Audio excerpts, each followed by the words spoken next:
Hello everybody, today we'll talk about how to fix or how to solve your problem that you have on TikTok.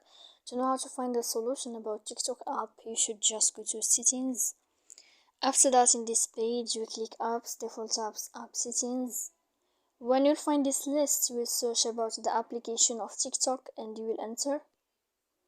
Then in this list of app info, you will click on first stop and you will click OK. Here we go to the window of storage. When you'll find this window, you click clear cache, and in the end you can turn off your Wi-Fi. You will wait 3 seconds and you can turn on your Wi-Fi again. If it's not working, you can go to Play Store.